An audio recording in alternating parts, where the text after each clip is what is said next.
कचरी और मैं हूं आपकी होस्ट ज़ैन फ़रूक। कहा जाता है कि अंदरून लाहौर टकसाली गेट को एक मौसीकी, एक आर्ट के नाम से जाना जाता था, क्योंकि पहले ज़माने में मुगलिया दौर में यहाँ से बहुत से फ़नकार, बहुत से लेजेंड सिंगर निकल के हमारे पाकिस्तान का नाम रोशन उन्होंने किया था। आखिर पहले ज़माने की मौसीकी में और अब के ज़माने की मौसीकी में कितना फ़र्क रह गया है। पहले ज़माने की जो रौनकें, जो बैठकें लगा करती थी, वो आजकल के ज़माने में कहीं मदम सी होकर रह गई हैं। हम इस टाइम पे मौजूद हैं न्यू क्लासिक, जो कि टकसाली गेट में वाक़या है। कहा जाता है कि एक अच्छे गुलकार के लिए, एक अच्छे गाने के लिए अच्छे इंस्ट्रूमेंट का होना कितना ज़रूरी होता है, कितना लाजमी होता है, ये हम आपको आज की वीडियो में बताएंगे। और हम चलते हैं शॉपकीपर के पास। हमारे साथ इस टाइम पे मौजूद है सज्जाद पप्पू। उनसे हम जानेंगे कि पहले ज़माने के टकसाली गेट में और अब के ज़माने के टकसाली गेट में कितना फ़र्क रह गया है, और क्या वो रौनकें, वो बैठकें, वो महफिलें अब भी सजती हैं या नहीं सजती हैं, और आजकल इनके पास कौन कौन से गुलकार, कौन कौन से फ़नकार आते हैं, और अच्छे गाने बनाने के लिए एक अच्छा इंस्ट्रूमेंट का होना कितना ज़रूरी होता है। अस्सलाम जी, अस्सलाम वालेकुम जी। वालेकुम अस्सलाम। सर, सबसे पहले आप हमें ये बताएं, आप कैसे हैं और कितने अरसे से ये काम कर रहे हैं? शुक्र है अल्लाह का। बस मैं तो तकरीबन बचपन से ही जो है ना, मुझे ये तबले का बहुत शौक़ था, तो मैं बचपन से ही ये जो सीख रहा हूँ, अभी भी सीख रहे हैं। तो ये है कि म्यूज़िक जो है ना, मुझे ये तबले पे जो है, जितना भी इसको अच्छा कहे उतना ही कम है। तो ये म्यूज़िक जो है ना, रूह की ग़िज़ा है। ये जब बजाते हैं तो हमें सुकून मिलता है। तो ये है कि पहले ज़माने में जो काम था ना, वो बहुत अच्छा था। तो बड़े बड़े लोग आते थे इधर, तो काम का जो है ना, वो एक मेयार था। तो अभी जो है ना, वो जो हमारे सिंगर, मैं किसी को बुरा नहीं कहता मादर से, अभी वो काम करते हैं, वो ट्रैक लगा लेते हैं, ट्रैक चलाते हैं, म्यूजिशियन पिक्चराइजिंग कर रहे हैं। जो लाइफ का मज़ा है वो ट्रैक का नहीं मज़ा। पप्पू साहब, मुझे ये बताएं, पहले ज़माने में सुबह होते ही ये सारा इलाका सुनसान पड़ा होता था, शाम होते ही यहाँ की तोइफ़ों की, घुंघरू की छाप पूरे टकसाली गेट को रोशन करती थी। क्या आजकल के भी दौर में वो महफिलें सजती हैं अभी? नहीं, आजकल तो ये वो जो पहले की महफिलें थी ना, वो अब नहीं वो काम रहा।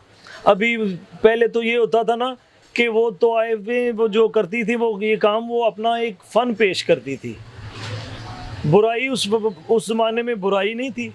काम का जो है ना, वो एक गाना याद करने के लिए 6-6 महीने वो सीखते थे अपने टीचरों से, उस्तादों से। तो म्यूजिशियन भी जो है ना, रिकॉर्डिंग चला के वो एक एक गाना 6-6 महीने से याद करके फिर वो अपना फ़न पेश करते थे। तो अभी वो काम रहा ही नहीं है, ना कोई सीखने वाला है, ना ही कोई सिखाने वाले हैं। अब आपके पास पाकिस्तान के बड़े बड़े फनकार आते हैं यहाँ पे महफिलें सजाने के लिए, यहाँ से इंस्ट्रूमेंट लेने के लिए? जी, हमारे पास जितने भी ये अभी ये कवाली के आसिफ संतू साहब, जितने भी ये और भी काम करने वाले हैं, तो जहाँ जहाँ ये इंस्ट्रूमेंट बजते हैं, वो देखते हैं यार काम करने वाले कौन है।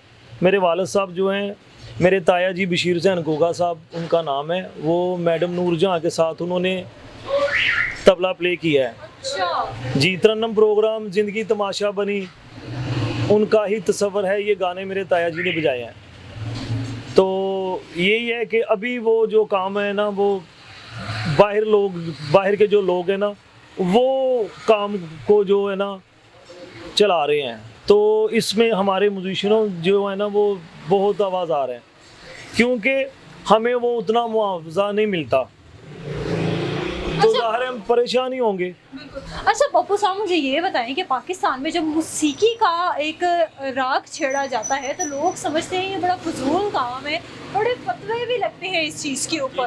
क्या हमारे पाकिस्तान में इस चीज़ की, म्यूज़िक को लेके या इन इंस्ट्रूमेंट को लेके वो ही जगह है यहाँ पे वो ख़त्म होता जा रहा है, कि ये कल्चर ख़त्म होता जा रहा है, कि ट्रेंड ख़त्म होता जा रहा है? नहीं, कल्चर तो ये ख़त्म नहीं हो सकता, क्योंकि ये जो तबला जो है ना, तबला और हारमोनियम, ये तो अपना अपनी सोच है कि इसको इस्तेमाल कैसे करना है। अभी हमारे ये हम दरबारों में भी ये कवाली का जो चलता है, उससे भी ये तबला ही बजेगा। अल्लाह की जो शान बयान करनी है, वो इसके रिदम के साथ ही करनी है। ठीक है। हमारे क्रिश्चियन भाई हैं वो तबला प्ले करके अपने खुदा की इबादत करते हैं, ठीक है। तो ये है कि ये पाकीज़ा चीज़ है, ये हम इसको बावजूद होके हम इसको बजाते हैं, प्रैक्टिस करते हैं, क्योंकि ये जब हम बजाने से पहले इसको साफ करके पीर उस्ताद का नाम लेके हम ऐसे करते हैं, तो फिर हम इसको बिस्मिल्लाह करके तो फिर हम अल्लाह का नाम लेके तो इसको बजाते हैं। तो अबू साहब आप मुझे ये बताएं कि अच्छा गाना बनाने के लिए अच्छे इंस्ट्रूमेंट का होना, अच्छी चीज़ों का होना कितना ज़रूरी है? ये बहुत ज़रूरी है। अच्छा बजाने के लिए इंस्ट्रूमेंट अच्छे लाजमी होने चाहिए। जितना मर्जी अच्छा बजाने वाला है उसके पास इंस्ट्रूमेंट ही अच्छे नहीं है तो वो जितना भी अच्छा बजाएगा वो उसका मज़ा ही नहीं आएगा। मतलब इंस्ट्रूमेंट का एक लिरिक्स के साथ तालमेल होना बहुत ज़रूरी है। जी बहुत ज़रूरी है। अभी ये मैं तबला भी थोड़ा सा प्ले करता हूँ और ये बनाता भी मैं खुद ही हूँ, तो ये थोड़ा सा आपको मैं प्ले करके दिखाऊंगा कि अभी इसका टोन ये देखिए, ये मैंने खुद बनाया है। अभी ये दूसरा मैं बजाऊंगा, इसका टोन और है। तो अच्छा इंस्ट्रूमेंट होना ज़रूरी है। ये थोड़ा सा मैं तबला आपको प्ले कर रहा हूँ।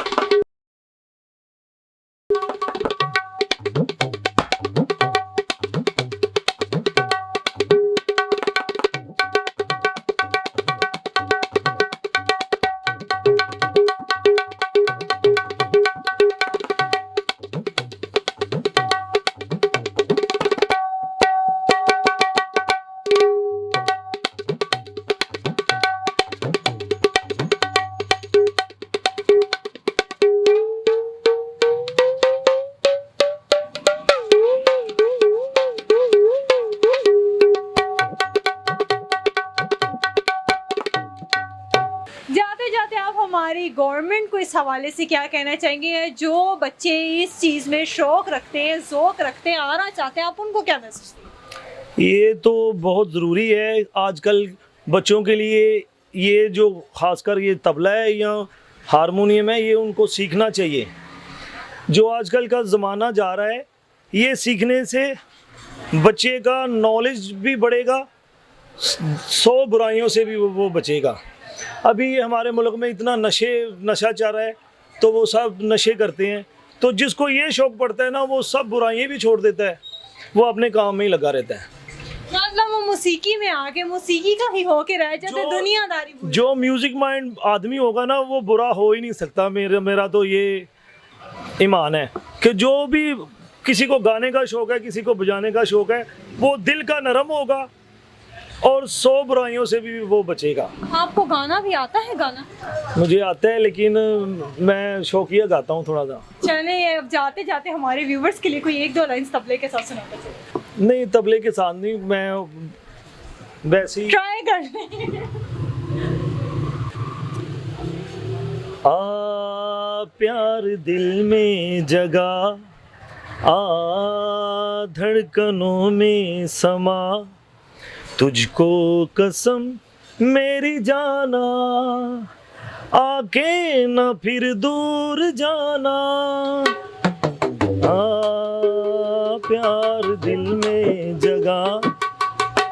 बस शुक्रिया, इतना ही। बहुत खूब भाई होम व्यूअर्स, आज की हमारी वीडियो आपको बहुत पसंद आई होगी। पर जाते जाते मैं आपको ये बता दूं कि पहले ज़माने में जब यहाँ पे रौनकें लगा करती थी, यहाँ पे बैठ के सजा करती थी, तो मुगलिया दौर में एक हीरा मंडी उर्फ डायमंड मार्केट को एक कल्चर के तौर पे, मौसीकी के तौर पे जाना जाता था। पर जैसे जैसे दौर गुजरता गया, अंग्रेज़ों का दौर आता गया, तो इसको एक फहाशी का अड्डा बना लिया गया। पर मैं जाते जाते आपको यहाँ पर ये भी चीज़ क्लियर करती चलूँ कि पहले ज़माने की और अब के ज़माने के टकसाली गेट में ज़मीन आसमान का फ़र्क रह गया। हमारे पाकिस्तान का वो कल्चर, वो म्यूज़िक, वो धुन कहीं खो के रह गई है। आप लोग इस बारे में क्या राय, आप हमें कमेंट सेक्शन में ज़रूर बता सकते हैं। जाते जाते हमारे चैनल को अगर आपने लाइक और सब्सक्राइब नहीं किया तो करते चलिए। इसी के साथ अपने होस्ट को इजाज़त दीजिए, मिलेंगे एक न्यू वीडियो के साथ। तब तक के लिए अपना ख्याल रखें, हमें दुआ में याद रखें। खुदा हाफ़िज़।